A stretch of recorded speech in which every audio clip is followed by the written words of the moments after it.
তুই কি মাথায় উন্নত ছাড়া যাবি নাকি? মা ওর আজকাল কেউ পড়ে নাকি? অন্য বলে তো খেত খেত লাগে মা। দে মাথায় উন্না দে। মা এটা হয় নাকি মা? তা এটা কি? তুই রিক্সার হুট তুলে যাবি, মাথা নিচু করে যাবি, মাথা নিচু করে আসবি, আশেপাশে তাকাবি না। মা আমি তো তাই করি, তুমি যাও না? তোমার আমি জানি না, না? আচ্ছা যা।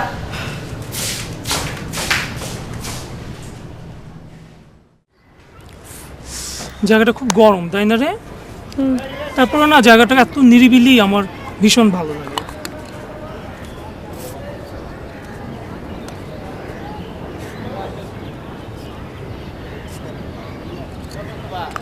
এটা কি হলো? বডি স্প্রে দিলাম। এত গরম না, গরমে আমার ভীষণ ঘাম হয়।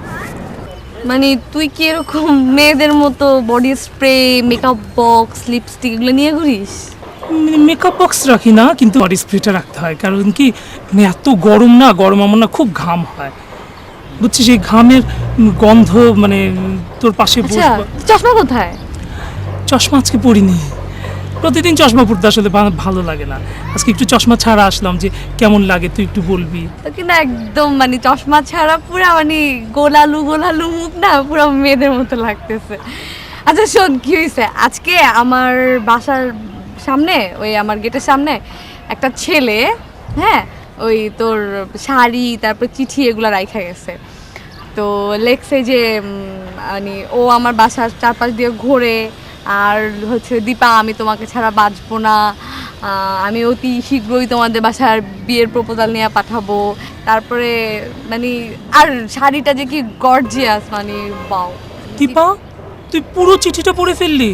হ্যাঁ মানে এত জোস, মানে আমি যে এই যে তোকে এত কবিতা লিখে পাঠিয়েছি, তুই তো একটা কবিতাও পড়ে দেখিসনি। আর এই অজানা অচেনা একটা ছেলে তোকে চিঠি দিল, সেই চিঠিটা তুই পড়ে ফেলেছিস। মানে চিঠিটা কিন্তু ম্যানলি, আর তোর কবিতা হইতেছে গিয়ে ওম্যানলি। মানে শোন দীপা, অন্য কোনো ছেলের প্রতি তোর কোনো ইন্টারেস্ট বা অন্য কোনো ছেলের চিঠি তুই খুব ইন্টারেস্ট নিয়ে পড়িস, এটা কিন্তু আমি একদম পছন্দ করি না। আমি তোকে ভালোবাসি না। আচ্ছা তুই ভালোবাসিস, ভালোবাসতে থাক, ভালোবাসলে আমার আয়ু বাড়বে, তুই ভালোবাসেই থাক। আর যেটা হইতেছে যে আমি যদি বিয়ে করি তাহলে তো আমি একটা ছেলেরে বিয়ে করবো, তাই না? হ্যাঁ। মানে একটা মানে তোর মতো হাফ লেডিসরে তো আর বিয়ে করা হবে না আমার।